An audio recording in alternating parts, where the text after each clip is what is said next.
আমি এক মিনিট কথা বলবো না ওয়াজের পরে এখন একটা কথা বলবে গেলে 1 মিনিট না ওয়াজের পরে হ্যাঁ ওয়াজ শেষ করে জি ওয়াজের পরে এই তো লাইন আছে ওয়াজের পরে আপনি আজকে শেষ বক্তা আমার ভাই শরীফ ওসমান হাদিকে প্রকাশ্যে গুলি করা হয়েছে আজকে আবার এনসিপির একজন নেতাকে খুলনায় প্রকাশ্যে গুলি করা হলো আর কত গুলি চললে দেশের প্রশাসনের ঘুম ভাঙবে আর কত গুলি হলে এদেশের রাষ্ট্রের দায়িত্ব যারা নিয়ে বসে আছেন তারা সঠিক বিচার করবেন জাতিকে নিরাপত্তা দিবেন মনে রাখবেন ভাইয়েরা আমার যুগে যুগে নবী রাসূলের দাওয়াতি কাজ করেছেন তাদের দাওয়াতি কাজে কাফের বেঈমানরা বাধার প্রাচীর তৈরি করে দিয়েছিলেন এরপরে আল্লাহর পয়গম্বররা শত বাধার প্রাচীরকে ভেঙে আল্লাহর জমিনে আল্লাহর পথে মানুষকে দাওয়াত দিয়েছেন কথা বলে ঠিক কিনা আপনারা আমার প্রিয় নবী কালেমার দাওয়াত দিকে কোরআনের প্রচার করতে গিয়ে মার খেয়েছেন রক্ত ঝরিয়েছেন দান্দার মোবারক শহীদ হয়ে গেছেন সাহাবায়ে کرام দ্বীনকে প্রতিষ্ঠিত করতে গিয়ে মার খেয়েছেন রক্ত ঝরিয়েছেন জীবন দিয়েছেন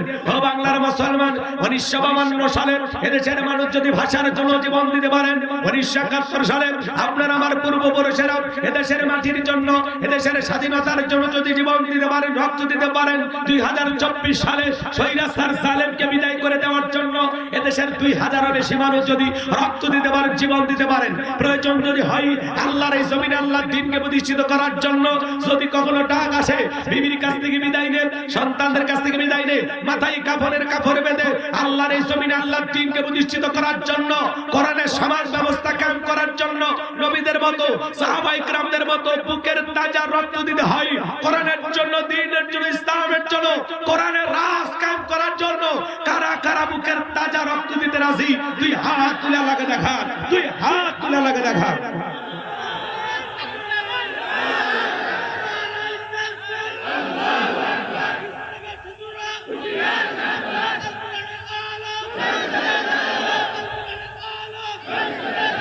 পরে দুই একটি কথা না বললেই নয় আজ থেকে 1 বছর আগে আমরা যখন কোরআনের মাহফিলে কথা বলার জন্য যাইতাম আমাদেরকে বলতো হুজুর সাবধানে কথা বলবেন ভুলে যাবেন না এলাকা কা ওয়াজ যা করবেন খবরদার নেত্রীর বিরুদ্ধে যেন কোনো কথা না হয় এখন কি আরে বুদ্ধিজীবীর আছে ভাই টর্চ লাইট মেরে চেহারা খুঁজে পাওয়া যাচ্ছে না কথা বলেন ঠিক কিনা এজন্য মনে রাখবেন জুলুম কখনো চিরস্থায়ী হতে পারে না জালেমদের শেষ পরিণতি হলো পরাজয় মাজলুমদের শেষ পরিণতি হলো বিজয় শেষ বিজয়ের হাসি মুসলমানেরা হাসবে কথা বলে ঠিক কিনা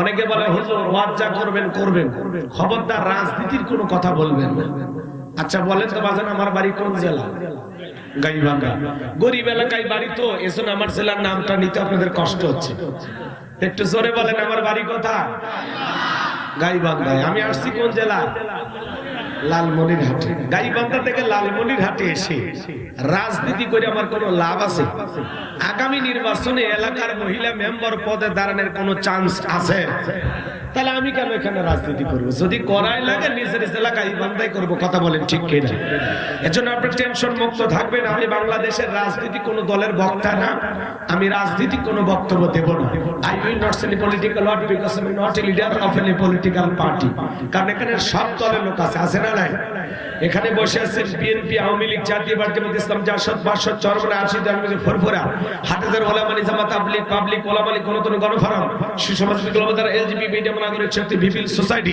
4 দল 14 দল আন্দোলন 19 দল 20 দল ইসলাম বিএনপি বাংলাদেশ কংগ্রেস যে পর্যন্তই থাক আবার ভিপি নূরের আছে গণ অধিকার পরিষদ আর একটা ছেলে দলের নিবন্ধনের জন্য জীবন যায় অবস্থা নাম হলো আম জনতার পার্টি আর জুলাই যারা নেতৃত্ব দিল রক্ত দিল গুলি খাইলো আজও একজন গুলি খাইছে খুলনায় এনসিপির এক নেতাকে আজও প্রকাশ্যে গুলি করা হয়েছে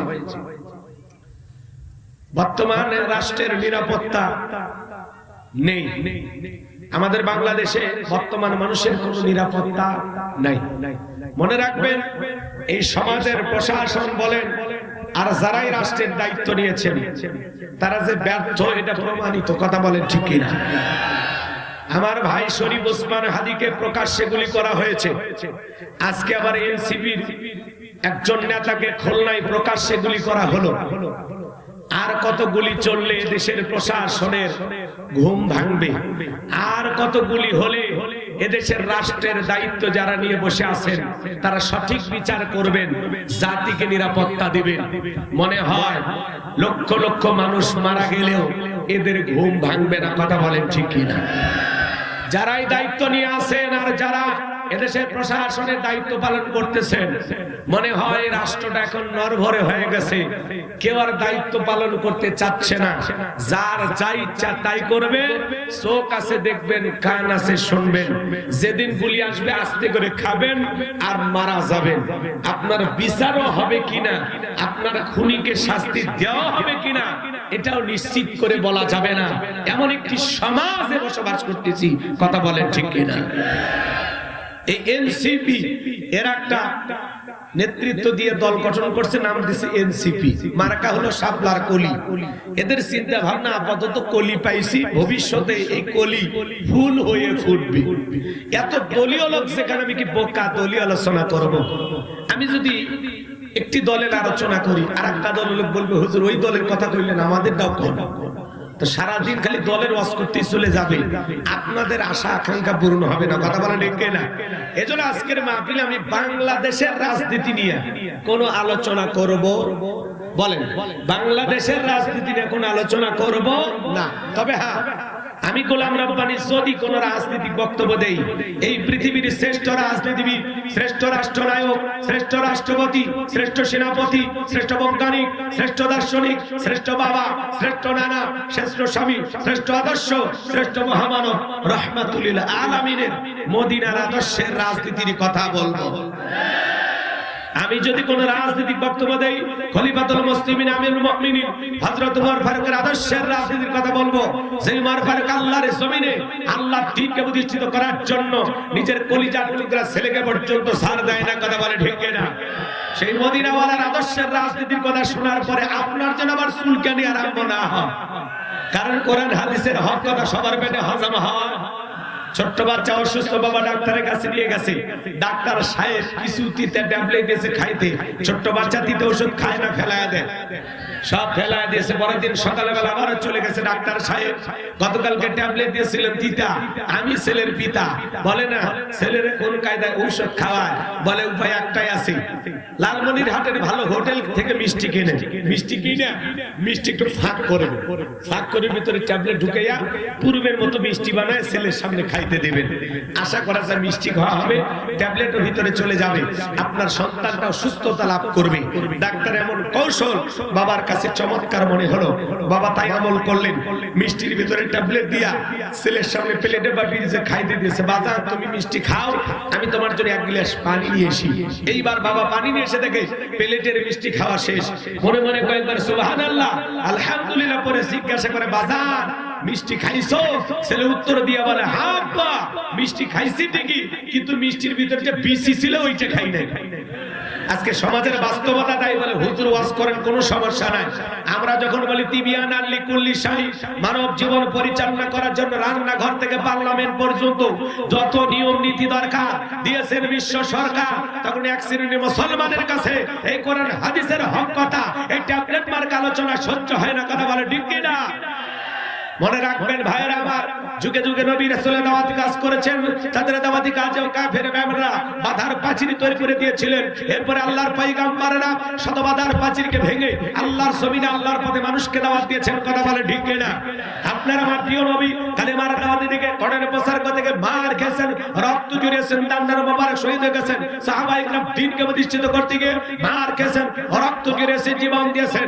ও বাংলার মুসলমান, 1952 সালে এদেশের মানুষ যদি ভাষার জন্য জীবন দিতে পারেন, 1971 সালে আপনার আমার পূর্বপুরুষেরা এদেশের মাটির জন্য, এদেশের স্বাধীনতার জন্য যদি জীবন দিতে পারেন, রক্ত দিতে পারেন, 2024 সালে স্বৈরাচার জালেমকে বিদায় করে দেওয়ার জন্য এদেশের 2000 এর বেশি মানুষ যদি রক্ত দিতে পারেন, জীবন দিতে পারেন, প্রয়োজন যদি হয় আল্লাহর এই জমিনে আল্লাহর দ্বীনকে প্রতিষ্ঠিত করার জন্য, যদি কখনো ডাক আসে বিবির কাছ থেকে বিদায় নেন, সন্তানদের কাছ থেকে বিদায় নেন, মাথায় কাফনের কাপড় বেঁধে আল্লাহর এই জমিনে আল্লাহর দ্বীনকে প্রতিষ্ঠিত করার জন্য, কোরআনের সমাজ ব্যবস্থা কায়েম করার জন্য নবীদের মতো সাহাবায়ে کرامদের মতো বুকের তাজা রক্ত দিতে হয়। কোরআনের জন্য, দ্বীনের জন্য, ইসলামের জন্য, কোরআনের রাজ কায়েম করার জন্য কারা কারা বুকের তাজা রক্ত দিতে রাজি? দুই হাত তুলে লাগে দেখান, দুই হাত তুলে লাগে দেখান।